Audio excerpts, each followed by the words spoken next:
Nah, kemudian hukum yang berlaku di bagian selatan ialah terutama hukum Romawi yang telah mengalami kodifikasi dalam Corpus Iuris Civilis dan Justinianus. Jadi Corpus Iuris Civilis ini adalah hukum privatnya, sedangkan Justinianus ini adalah hukum publik, di mana hukum ini adalah hukum yang berlaku di daerah Prancis bagian selatan. Jadi ada hukum sivil dan hukum publik. Akan tetapi ini masih warisan dari Romawi. Tapi hukum Romawi ini tidak berhasil melenyapkan hukum lokal. Walaupun sudah diterapkan ada kodifikasi hukum hukum sivil maupun hukum publik. Hukum sivil itu adalah hukum privat, akan tetapi tidak bisa terlaksana dengan maksimal. Tetap yang lebih kuat berlakunya yaitu hukum lokal atau hukum kebiasaan.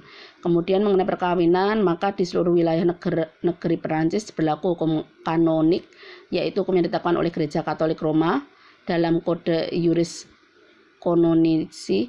Jadi mayoritas itu masyarakat Perancis itu beragama Katolik, sehingga untuk masalah hukum perkawinannya, yaitu hukum privat perkawinannya, itu masih menggunakan hukum agama atau hukum gereja. Di samping macam-macam peraturan hukum itu berlaku, juga peraturan-peraturan yang dibuat oleh pengadilan Prancis. Nah, perkembangannya pada abad ke-17 di negeri Prancis telah timbul aliran-aliran yang menciptakan suatu kodifikasi hukum yang akan berlaku di situ agar diperoleh kesatuan dalam hukum Prancis.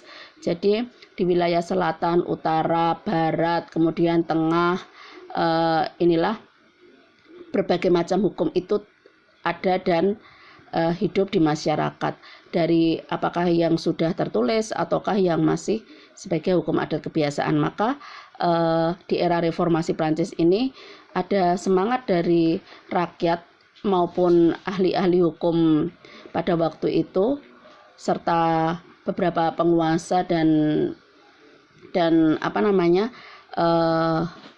ahli agama atau tokoh-tokoh agama yang berusaha untuk menyatukan hukum-hukum yang ada di bagian selatan, barat, utara, tengah, supaya menjadi satu kesatuan hukum yang pasti dan tertulis atau terkodifikasi dengan baik dan bisa diterapkan di seluruh wilayah negara Prancis.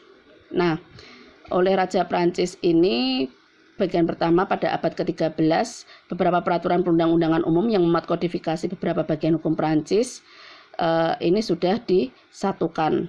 Ada 3 yang menjadi hal yang penting sebagai sumber hukum historis, yaitu Ordonnance sur les Donations tahun 1731 yang mengatur soal-soal mengenai pemberian. Ini tentang masalah harta benda. Kemudian Ordonnance sur les Testaments tahun 1735, ini 1735 ya, bukan 1750 ya, 1735, yang mengatur soal-soal mengenai testament. Testament itu seperti hukum perjanjian, jadi seperti perikatan atau perjanjian. Kemudian ada Ordonnance sur les Substantiations Fideicommissaires, ini terkait dengan yang diatur pada 1747. Nah, ini terkait dengan masalah masih terkait dengan kebendaan, yaitu dari masalah badan hukum, kemudian seperti perusahaan-perusahaan. Nah, itu. Kemudian 3 ordonansi ini terkenal dengan nama Ordonnance de Guissau, kanselir Raja Louis ke-15. Jadi Ordonnance de Guissau ini adalah seperti tim panitia yang dibentuk oleh Raja Louis untuk mengumpulkan beberapa kodifikasi hukum yang ada di Prancis. Nah, kodifikasi hukum perdata Prancis baru dijadikan pada waktu sudah revolusi Prancis. Jadi masa reformasi atau revolusi Prancis inilah pada tanggal 12 Agustus 1800 oleh Napoleon dibentuk suatu panitia yang diserai tugas membuat rencana kodifikasi. Panitia itu terdiri atas 4 anggota. Nah, ada Portalis, Tronset, Bigot de Prémeneu, dan Meleville. Yang menjadi sumber kodifikasi hukum itu tadi ada hukum Romawi, kemudian kodifikasi dari hukum kebiasaan dan lain sebagainya. Nah, kemudian pada waktu reformasi Prancis inilah kodifikasi hukum perdata dibuat pada tanggal 21 Maret 1804, yaitu dari warisan hukum Romawi, kemudian ada juga hukum-hukum kebiasaan atau adat maupun kodifikasi dari hukum adat maupun ada pula juga dari hukum agama atau hukum gereja.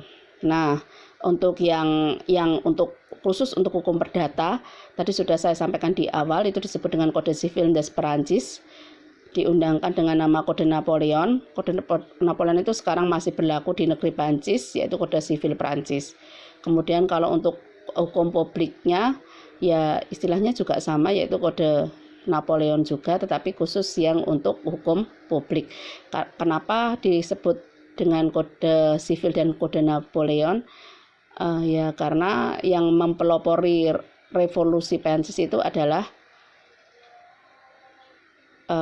Napoleon Bonaparte atas izin dari Raja Louis ke-15 pada saat itu, supaya karena terjadi revolusi Prancis atau reformasi di Prancis, disinilah pula revolusi hukum pun juga berlaku.